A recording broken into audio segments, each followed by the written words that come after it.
Welcome to the seminar.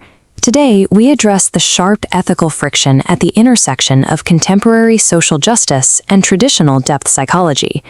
The prevailing standard of care in youth gender medicine is the Gender Affirmative Model. This approach operates on a specific premise that a patient's asserted gender identity is an empirical, literal fact, one that requires immediate social and medical transition. Psychoanalyst Lisa Marchiano argues this approach introduces a distinct clinical danger. By using surgery and cross-sex hormones to alter the physical body, the medical field risks making psychic metaphors literal. Instead of exploring the psychological wound, the physical body becomes the vehicle for expressing distress.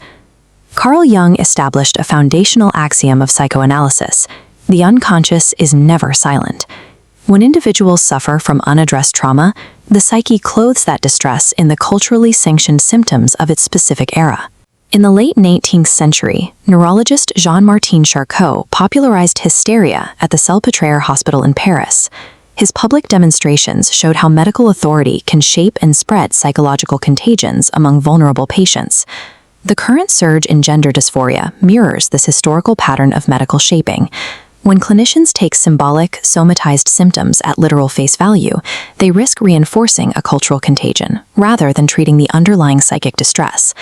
Medical historian Edward Shorter coined the term symptom pool to describe a culture's collective memory of how to behave when ill. It is the menu of legitimate, culturally validated presentations from which the unconscious selects a host for its pain. When high-profile celebrities transition in the public eye, media representation rapidly mainstreams a new symptom template into the collective subconscious. It makes adopting a new identity a credible, highly visible option for expressing internal conflict. Furthermore, the cultural framing of transgender youth as exceptionally brave elevates the social role of the sufferer. For an isolated adolescent seeking an identity, this media environment inadvertently glamorizes the condition, presenting it as a route to social status and validation.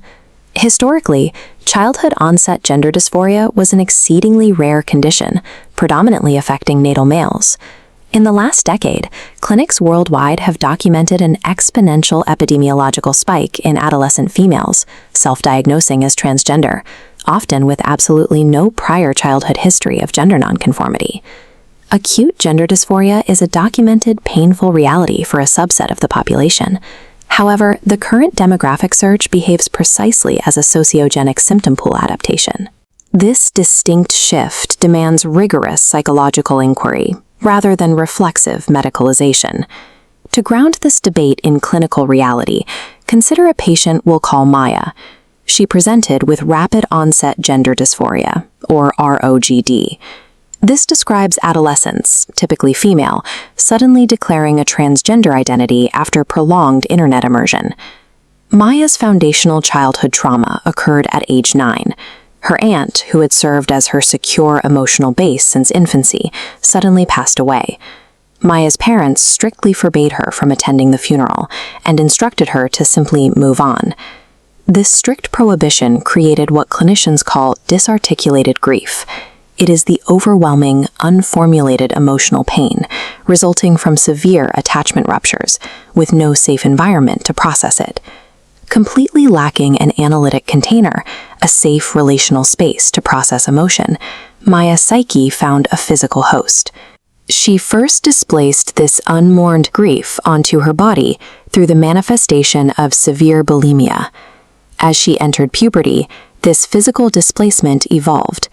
Catalyzed by extensive online peer influence, Maya developed a total rejection of her female body. At age 14, she formally adopted a transgender identity.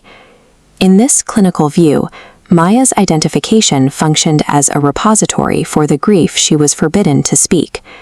By rejecting her female body, she gave a tangible, visible form to the unmourned loss of her primary caregiver. Under the affirmative model, the clinical intervention for Maya was swift. At age 18, she visited an informed consent clinic to pursue physical transition.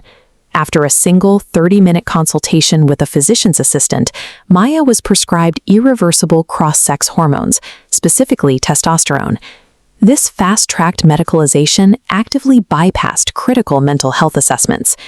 The clinic ignored her documented ADHD, her severe eating disorder, and her childhood attachment trauma. This chart contrasts clinical evidence. The foundational Dutch study examined patients with lifelong dysphoria and psychological stability. The ROGD cohort features sudden adolescent onset and high comorbidities. Applying this mismatched data led to Maya's debilitating iatrogenic harm and psychiatric hospitalization.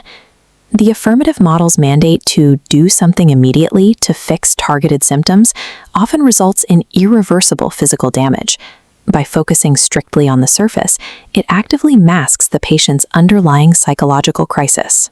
Recognizing her deterioration, Maya ceased testosterone, began her detransition, and entered an alternative model, exploratory depth therapy. The exploratory model actively opposes premature medicalization. It slows the clinical process down, providing a safe, reflective space for extended assessment and nuance. Within this space, the clinician deliberately cultivates deep trust by embodying the role of the positive mother. This therapeutic stance provides the mirroring, warmth, and secure attachment that she lacked from her original caregivers. Through this therapy, Maya uncovered the unconscious defensive functions of her transition. Her identification was an acting out of split-off aggression against her mother's rigid standards of feminine beauty. She had also repeated a deeply ingrained childhood pattern. Maya sacrificed her actual reality, her female body, in a desperate exchange for validation within the online trans community. By maintaining a symbolic attitude toward her suffering, the exploratory model allowed Maya to process her unsymbolized trauma. Facing the reality of her grief significantly decreased her severe psychological distress. Psychoanalyst Robert Withers suggests that the strict medicalization of transgender identity functions as a multi-level psychological defense mechanism. At the first level, the patient uses medical transition to provide a concrete distraction. Focusing on surgical and hormonal goals allows them to evade the crushing weight of deep attachment trauma. At the second level, immediate medical affirmation allows the clinician to evade uncomfortable countertransference emotions. Rather than sitting with the fear, conflict, or hatred evoked during the therapeutic process, the therapist simply writes a medical referral. At the third level, society itself readily embraces the idea that trans identification is purely a biological reality. This effectively allows the collective to evade acknowledging the uncomfortable truths of systemic and familial trauma. When the affirmative model is applied as a universal standard, it operates as an institutionalized form of avoidance. By preventing deep inquiry, it prevents true psychological integration. To navigate identity without reducing patients to biological mechanisms, we can look to the anonym theory and the concept of the great multiplicity. This provides a rigorous, non-medicalized framework for understanding shifting identities. This diagram illustrates the core of the anonym theory. It views sex, gender, and sexuality not as static facts to be surgically fixed, but as continuous shifts across a person's biography, constantly evolving due to time, aging, and environment. True individuation requires engaging with our future selves and what the theory calls sacred impossibilities. These are the ghosts of discarded identities that must be integrated psychologically rather than concretized physically.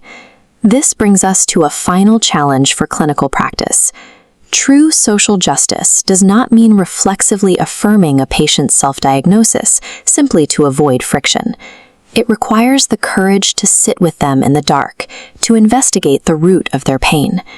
Ethical clinical practice demands that we explore the complexities of the soul and heal the underlying wound, rather than merely treating the surface symptom with a scalpel.